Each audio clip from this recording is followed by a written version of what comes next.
Here's everything you need to know about Drake's latest diss to Kendrick Lamar, and here's what it actually means. There's a lot of subliminal context, so let's get into it. But before that, we do have to say that this is the first time in rap battle history that anyone has used AI. So technically, the game is now changed. Let me know in the comments if you think this is bad for the sport of rap, if this is good, if this is creative, if this is stupid. Let me know. Last week, there was a lot floating around about AI Kendrick diss tracks towards J. Cole, towards Drake. They were confirmed to be fake, but what Drake did was he flipped it and used actual AI voices of Tupac and Snoop Dogg to get at Kendrick and to protect himself. This is not going to get clear for streaming. Nobody's clearing the rights for that. It just lives on Instagram and it has like 30 million views, and I'm sure on Twitter and YouTube too. But here's what Tupac's verse means. So basically the first 4 bars are him just saying, why are you letting this kid from Canada, Wheelchair Jimmy, you're letting him diss you and letting him look like the boss right now because you're not replying? We need a reply, Kendrick. And he's using it in Tupac's voice, clearly one of Kendrick's biggest inspirations and West Coast hero.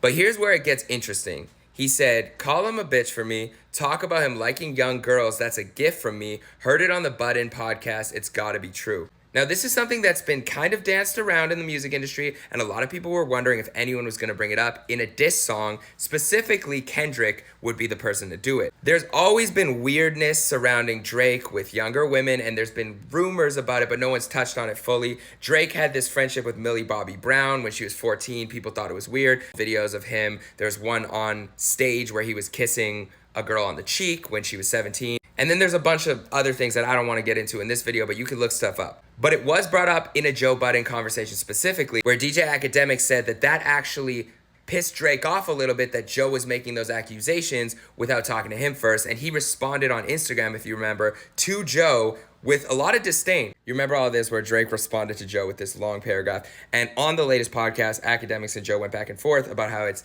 more personal than business or critique of Drake's rapping to actually go into his personal life, which Joe may know nothing about. The point of this and the point of Drake bringing it up in this beef is the fact that he might have heard Kendrick's song, which allegedly exists and which is allegedly very harsh towards Drake and may even get personal, and he might be using the 8 Mile tactic where Eminem stood on stage and said everything that the opponent was going to say about him first.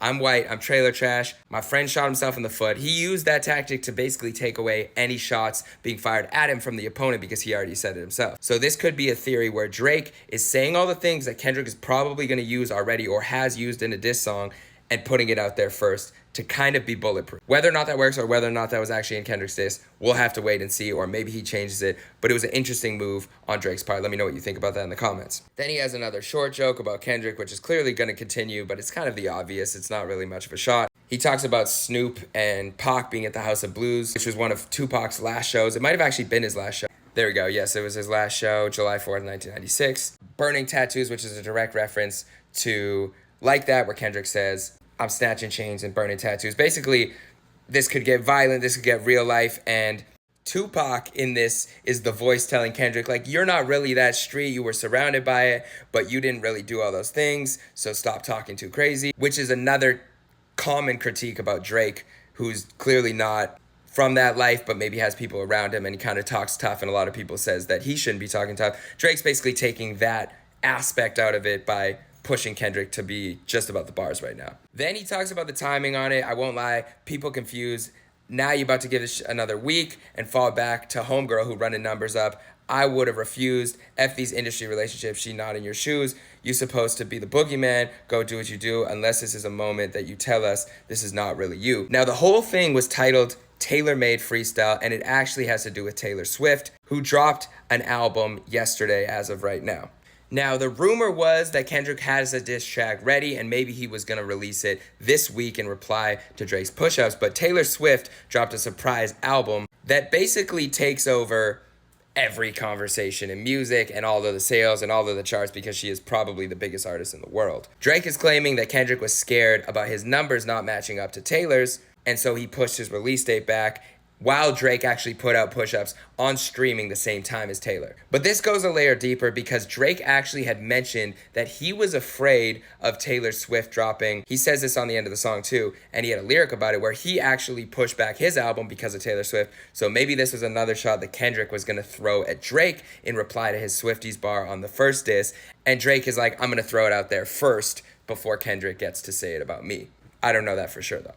Then he goes into a Snoop Dogg verse with Snoop's AI. He kind of has that same sentiment where he goes, I know you never been to jail or wore jumpsuits and shower shoes, never shot nobody, never stabbed nobody, never did nothing violent to no one. It's the homies that empower you, but still you gotta show this fucking owl who's boss on the West. Saying that Kendrick is not a violent guy, was never fully involved in the street life, even though he was around it and he had a lot of friends in that life. And he's basically trying to take out that aspect so that there's no facade on Kendrick's side or Drake's side, but this also could be, once again, an 8 Mile technique of Kendrick probably poking holes in Drake's, mob ties lifestyle, all the bars that Drake talks about, you gonna make me catch a body like that, which Common also poked holes in during their beef. And Drake is putting it out there first by saying, basically, I'm taking away anything you can say about me, but very subtly, and I'm gonna use Snoop and Tupac to do it rather than do it myself.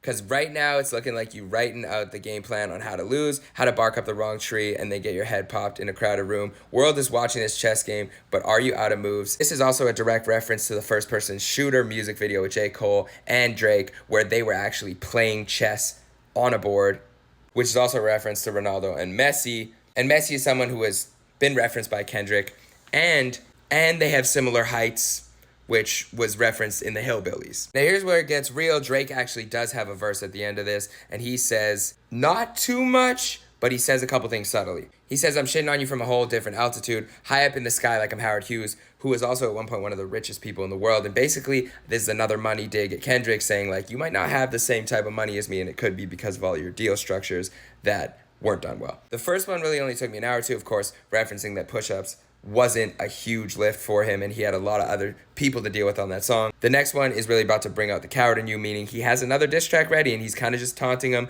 waiting for Kendrick's response, and then he has another level to this competition. But now we gotta wait a week because Taylor Swift is your new top, meaning Taylor's the new boss, the new top dog, where he has to check in, wait for Taylor to drop and give top 50, technically. And if you about to drop, she gotta approve. This girl really about to make you act like you not in a feud. She tailor-made your schedule with Ant. You out of the loop. Hate all of your corporate industry puppets. I'm not in the mood. Now, who knows if this is based on any sort of reality? Kendrick might have been waiting anyways. He might not have wanted to drop right away. He's been known to move on his own time. But either way, it kind of makes it look like Kendrick's ducking Taylor's smoke and Drake's smoke. I don't believe it. I think Kendrick's dropping on his own time. I think he was probably going to drop in a couple weeks anyways and make people wait and not say anything in between. You notice that Drake is talking on Instagram. He's kind of taunting him. He's making social media posts. He's been talking on stage. Kendrick has said nothing but like that. Nothing else. And I think when he does come back, it is going to be an ether level track. Whether or not it ends the competition, I don't know. But he has a lot that I still think he could say that wasn't mentioned by Drake on this. He does say, since like that, your tone has changed a little. You're not as enthused. How are you not in the booth? It feel like you kind of removed. You trying to let this die down. Nah, not this time. You falling through. Which again, I don't think that Kendrick doesn't have something ready. There's been multiple reports that his song is ready. I think he's just dropping on his own time, but this is a way for Drake to look like he's kind of the more powerful person in this beef leading the charge. And then he finishes with this outro that says, yeah, shout out to Taylor Swift, biggest gangster in the music game right now. I moved my album when she dropped. I said that already, like he said. So I think Kendrick could have been using that as a retort, and Drake's like putting it all out there, like, you can't use this against me. She about to Millie run through a Millie. Again, maybe a Millie Bobby Brown reference. Again, like, I know what you're about to say about me. Beyonce challenge y'all boys quiet for the weekend. What the Beyonce challenge was at the concerts where everyone would shut up. Basically, he's saying Kendrick's been doing that for a little bit of time now. He does live in New York now in this apartment. So, Dot, I know you're in that New York apartment. You're struggling right now. I know it. In the notepad doing lyrical gymnastics, my boy, you better have a quintuple entendre.